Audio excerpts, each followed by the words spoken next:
Good morning and thanks for joining us on News 4 today. I hope your Wednesday is off to a great start so far. But Cody, anytime we hear forewarned weather alert, it grabs our attention, especially when we're still dealing with that rough weather we had 2 weeks ago. Absolutely, Lindsay. The United States set a new record for COVID cases in the pandemic. This marks a rapid rise over the last month.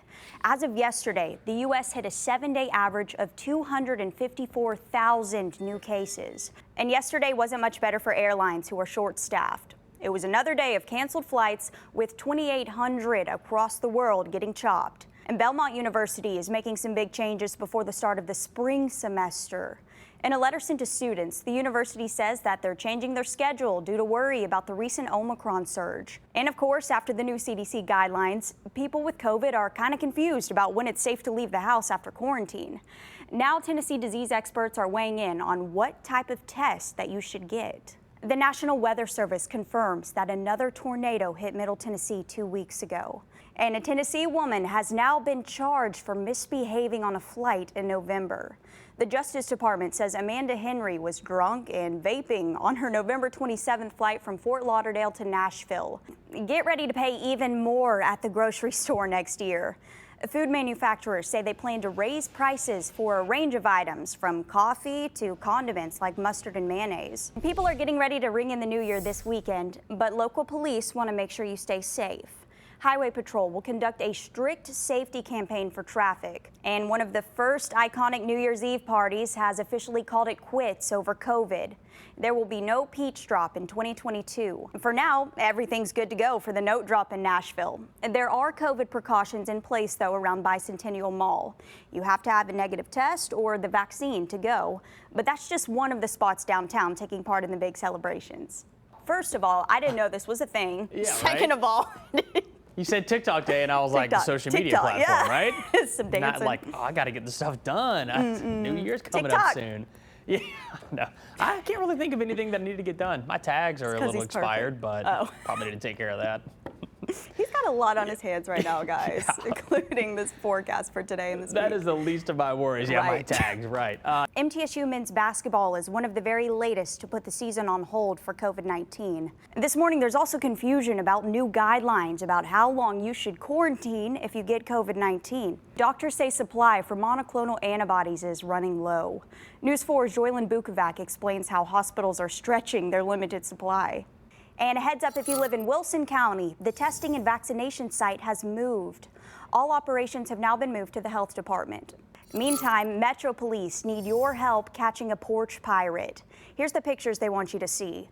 Investigators believe the person right here stole packages from at least 2 homes last Tuesday. And now to the story of a 14-year-old tragically shot and killed by police inside the dressing room of a store. It happened as police say they were responding to disruption inside. Well, today, the family is calling for accountability in the accidental shooting. And we want to warn you, some of the video you're about to see is extremely disturbing. NBC's Emily Aikita has more. And again, as she just said, a few people right now are still investigating that, and we're not going to get any answers for a while. A 5th victim has died after what police call a violent and targeted rampage. It happened Monday in Denver. Just days before the new year, people gathered in Times Square to say goodbye to all the bad. As Adam Harding tells us, this year the overwhelming winner was all things COVID. Good morning and thanks for joining us on News 4 today. Whether you're watching live on air right now or streaming through our News 4 app, we're glad to have you. Breaking overnight, 2 people were seriously injured in a bad wreck in South Nashville. And a reality check for people after the Christmas holiday. A lot of us are waking up with symptoms like coughing, congestion, and even a sore throat. Now people are flocking to testing sites in Nashville. And as News 4's Courtney Allen reports, it's already pretty backed up. Wagner says they anticipate more variants, and it's possible that this surge could last another 2 to 3 months. And a reminder, experts say if you do feel extremely sick, just go ahead and go to the emergency room. For the first time since last week, 2 of Nashville's testing sites will reopen. Dr. Fauci is taking back some of his comments about a vaccine mandate for domestic flights. Here in Nashville, the Visitors Corporation has new safety regulations for this year's New Year's Eve bash. That means mandatory safety protocols for everyone, including those who come to the event and those working to put on the event. We have a heads up for Metro students who take WeGo to and from school. Starting January 18th, you must show your Stride ID to ride for free. And donation centers like Goodwill are really busy this week due to the recent surge of donations around the holidays. New from overnight, a gunman has been killed after what police are calling a killing spree in downtown Denver. And a woman wanted for a deadly shooting in central Georgia was just arrested right here in Middle Tennessee. And it was a Christmas Eve that one family will never forget. A kitchen fire sent their home up into flames. It happened in West Nashville, and now the family of 5 is completely without a home. News 4's Joylyn Bukovac spoke with that family about what's next for them. We have a sad update to share with you this morning. The death toll from the tornadoes in Kentucky has officially risen to 77. We now know that a baby from Graves County died last week. And a blast of winter weather continues through much of the West as well as the Midwest. NBC's Steve Patterson has more on the impact that the storm is having on holiday travel. Cody, wow. I'm so thankful we don't have to deal with that. As we all know, Tennessee drivers are not the best when it comes to snow and ice. I know, right? It's just facts. That, and I can't believe, negative 50 with wind chill. Ooh. I can't even fathom that. We've never seen that, awful. To my knowledge. The coldest numbers I've been in when I was working in Illinois, I had negative 14 one morning. That hurts. Your nose hairs instantly freeze up, Lindsay, when you walk outside. It's kind of a crazy feeling. That is just really cold. That. This morning, the FAA says people who cause problems on planes could lose TSA PreCheck. In New York City, final preparations are underway for New Year's Eve in Times Square.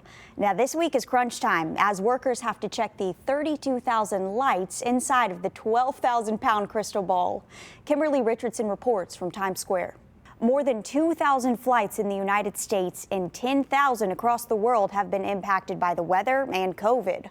On top of that, airlines say that they're low on workers all around holiday travel. Right now, there's worry from travel experts that the chaos could extend through New Year's Eve.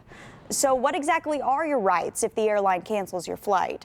Travel expert Willis Orlando says that you are eligible for a full refund. Unfortunately, it looks like our state is in for a double dose of cases this winter.